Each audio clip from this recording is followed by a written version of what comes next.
Welcome to derivative trading. Nifty, bank Nifty और सेंसेक्स में आज कैसा मूव मिला? और कल तो मार्केट छुट्टी है, फ्राइडे को कैसा मूव मिलेगा उसके बारे में बात करते हैं। उसके पहले सबसे पहले मैं कल कल हमने जो बात की थी, कल मैंने जो बनाया था वहाँ पे मैंने ये बताया था कि मॉर्निंग में मैंने मैसेज किया था। ताइवान जो है वो इंडियन स्टॉक मार्केट से मतलब काफ़ी आगे निकल गया है, ठीक है। इसमें ये एक ग्लोबल न्यूज़ है, ठीक है। तो कहीं ना कहीं इसका इफेक्ट पड़ता है, ठीक है। जिसकी वजह से मैं हम ये सब चीज़ों के बारे में डिस्कस करते हैं, ग्लोबल सेंटिमेंट्स के बारे में, जियोपॉलिटिकल न्यूज़ के बारे में, ठीक है। कल तक इंडिया दुनिया का फिफ्थ लार्जेस्ट स्टॉक मार्केट था, पर 2-3 दिन में ही ताइवान ने हमें ओवरटेक कर लिया। ताइवान ताइवान का मार्केट जो कैप है वो 4.95 ट्रिलियन का है और इंडिया का 4.92।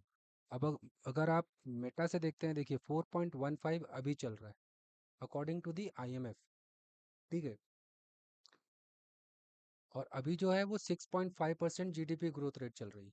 करेंसी 20% डाउन हो चुकी है। तो ये 6.5% कोई मायने नहीं रखता उसके आगे। यानी कि हम और डाउन जा सकते हैं, जा रहे हैं, जा क्या सकते हैं, जा रहे हैं और डाउन, ठीक है। और कहीं ना कहीं इसका मार्केट पे इम्पैक्ट पड़ेगा ज़रूर, ठीक है। अब ताइवान इतनी जल्दी आगे क्यों निकल गया, उसका भी एक रीज़न होना चाहिए। एक छोटा सा आइलैंड जिसका जीडीपी हमारे मतलब मुंबई जितनी हो, मतलब मुंबई जितनी पॉपुलेशन है, 2.5 करोड़ लोग हैं वहाँ पे सिर्फ। और एक company, Taiwan semiconductor manufacturing company, उस एक कंपनी ने जो खतरनाक धमाका किया है, उसके वजह से उसकी जीडीपी इतना अच्छा, मतलब उसी ने जो रिटर्न दिया, ठीक है। और ये आज जितने भी एफआईआई से पैसा निकल रहे हैं वो सारे पैसे वहीं पे जा रहे हैं, क्योंकि लोग जानते हैं कि आगे चल के जो दुनिया आने वाली है वो एआई की आने वाली है, सेमीकंडक्टर चिप्स वगैरह के लिए आएगी, ठीक है। ताइवान का पूरा गेम सिर्फ एक कंपनी पे टिका है, वो टीएमसी है, दुनिया की सबसे बड़ी चिप बनाने की कंपनी। टीएम टीएसएमसी ताइवान का बेंचमार्क इंडेक्स का 42% है। मतलब जैसे निफ्टी में 50 कंपनीज होती हैं, मान के चलिए एक कंपनीज ने 42% ग्रोथ दिया है और उसके शेयर्स 49-50% ऊपर भागे हैं। और ग्लोबल पैसा वहीं जा रहा है जहाँ एआई बन रहा है। ताइवान कोरिया दोनों सेमीकंडक्टर सप्लाई चेन के किंग है, इसलिए 2026 में ताइवान 52% और कोरिया 69% ऊपर गया है, ठीक है। अब बहुत सारे लोगों ने इसको इंडिया से जोड़ के देखा कि इंडिया से ज़्यादा उसका हो गया है शेयर मार्केट और ये हो गया है, ठीक है, अभी हो रहा है। और वो उन्होंने उतनी तैयारी की है पिछले 10 साल से, उन्होंने किया है। इंडिया में एआई एक्सपोजर की कमी है, आईटी सर्विसेज है, पर एआई चिप्स हार्डवेयर इकोसिस्टम ये सब अभी बन रहा है। फॉरेन इन्वेस्टर्स क्या कर रहे हैं, एआई के लिए ताइवान कोरिया भाग रहे हैं। 2026 में अब तक एफपीआई ने इंडिया से 24 बिलियन निकाल लिया, सिर्फ इस वजह से क्योंकि हाई वैल्यूएशन है, पैसा गिर रहा है, रुपये गिर रहा है, ठीक है। अर्निंग ग्रोथ स्लो हो गई अपनी, ये मेन रीज़न है इसकी वजह से। और इसका कहीं ना कहीं इंडियन शेयर मार्केट पे पड़ेगा असर, आज नहीं तो कल। ये किसी को दिख नहीं रहा है। क्रूड महंगा हो गया है, करेंसी तो 20% से नीचे गिर गई है। और पॉलिसी में ताइवान ने क्या किया है, रूल इतने अच्छे कर दिए वहाँ पे, डोमेस्टिक फंड्स को आप सिंगल स्टॉक में 25% तक लगा सकते हैं, 10% था जो कि पहले। तो ये सब चीज़ें हैं जिसकी वजह से ताइवान की कंपनीज इतनी भाग रही हैं, ताइवान एज अ कंट्री इतना अच्छा जीडीपी दे रहा है। और हम क्यों पीछे हैं, क्योंकि हम यहाँ पे एआई का मैन्युफैक्चरिंग हब बनाते ही रह गए, ठीक है। और उसके लिए टाइम लगता है, ऐसा नहीं है सेमीकंडक्टर और ये सब चीज़ें इतनी जल्दी बन जाती हैं। इन सब चीज़ों के लिए पूरा प्रोसेस तैयार करना पड़ता है, मैन्युफैक्चरिंग हब बनाने पड़ते हैं, उनके पार्ट्स, छोटे छोटे जो पार्ट्स होते हैं उसके लिए बनाना पड़ता है। तो ये सब बहुत सारी चीज़ें हैं जिसकी वजह से ये है। तो ये मैंने इसलिए बताया क्योंकि ये इम्पोर्टेंट है आपको समझने के लिए कि हम जियो पॉलिटिकल में, न्यूज़ में इंडिया की वैल्यू क्या बन रही है और इंडिया कहाँ जा रहा है, ये समझना जरूरी है। चलिए आइए मार्केट के बारे में बात करते हैं, तब तक आज का मार्केट कैसा था उसके बारे में बात करते हैं। मॉर्निंग में गैप डाउन थोड़ा सा खुला था, ये पहले 5 मिनट की कैंडल है, देखिए पूरा दिन मार्केट ने कुछ किया नहीं है, सिर्फ साइडवेज। विक्स काफ़ी अच्छा क्रैश हुआ है, ठीक है, लेकिन मार्केट ने कुछ दिया नहीं किसी को। अगर आपने छोटा मोटा, और मैंने ग्रुप में मैसेज पे बताया था ये बातें, कि अगर आप निकाल लोगे तो छोटा छोटा प्रॉफिट बुक करके निकाल सकते हो तो निकाल लो, वरना कुछ होने वाला है नहीं। देखिए, यहाँ पे मैंने साफ साफ लिखा था, आज मार्केट दोनों तरफ मूवमेंट देगा, अब ये आपके ऊपर है, दोनों तरफ लॉस करते हैं या छोटा प्रॉफिट। और उसके पहले मैंने साफ एक्सप्लेन किया था कि जब तक 23,830 नहीं ब्रेक करेगा डाउन साइड पुट में, सारे ट्रेड रिस्की होंगे, तो कम कैपिटल वाले सिर्फ वॉच करें या फिर एक लॉट पर ही ट्रेड ले। ठीक है, और अच्छे ट्रेड्स चले काफ़ी।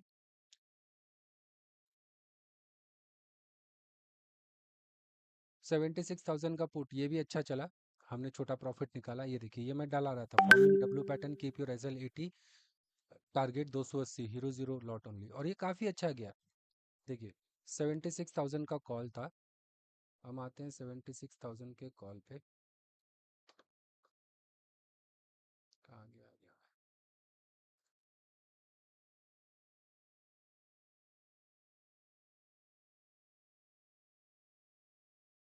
यहाँ पे मैंने बताया था कि 80 का एसएल रखना, और देखिए कितना बढ़िया गया, 292। और मैंने यहाँ पे जो बताया था टारगेट 280, तो ये कितना अच्छा कॉल गया। ठीक है, 80 रुपए का एसएल रख के आप 120 130 पे ले ले होते और आराम से बैठते, बढ़िया पैसा इसमें निकला।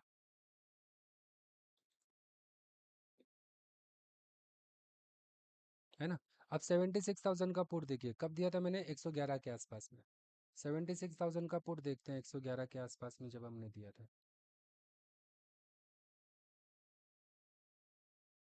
देखिए, 160, 180, 270, मूवमेंट दोनों तरफ मिला है, ऐसा नहीं कि एक ही तरफ मिला है। निफ्टी में भी वैसा ही हुआ, निफ्टी में भी मूवमेंट अच्छा मिला, दोनों तरफ मिला, बट कम मूवमेंट मिला एज कम्पेयर टू बाकी नॉर्मल डेज में। ठीक है, अब, और मैंने कल के वीडियोस में आप लोगों को पहले ही बताया था कि भाई अगर मार्केट 23,830 के नीचे ब्रेक करे तो हम आराम से 750 का टारगेट रखेंगे, बट अभी तक मार्केट ने क्या किया, ब्रेक नहीं किया, 24,000 से रेजिस्टेंस लिया है।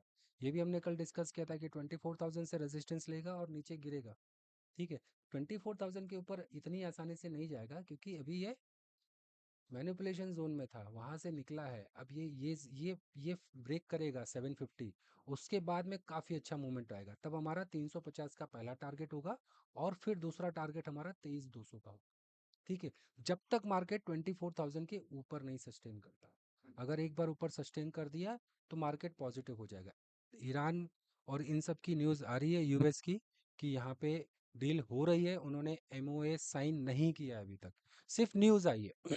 ठीक है, हो सकता है कल कर ले साइन तो कल मार्केट ऊपर भाग जाएगा, हो सकता है संडे के दिन करे साइन तो मंडे को मार्केट ऊपर की तरफ भाग जाएगा। फिलहाल मुझे ऐसा कुछ दिख नहीं रहा है कि ऐसा कुछ हो रहा है, क्योंकि आप खुद सोचिए, ना यूएस चाहता है वॉर बंद करना, ना ईरान चाहता है वॉर बंद करना। ठीक है, और अगर कोई होता उनके जगह पे तो कोई नहीं चाहता कि वॉर बंद हो। क्यों? क्योंकि डिमांड बढ़ रही है क्रूड की, और पैसे ज़्यादा मिल ही रहे हैं, क्रूड के रेट वैसे ही हाई हो गए हैं। यूएस के पास वेनेजुएला है, वहाँ से वो क्रूड बेच रहा है। ईरान का खुद का है तो वो वहाँ से क्रूड बेच रहा है, और दोनों मिलके लड़ रहे हैं एक दूसरे से। उसमें पिस कौन रहा है? बाकी जो छोटे देश हैं जिनको ज़रूरत है। रशिया के पास अपना खुद का क्रूड है।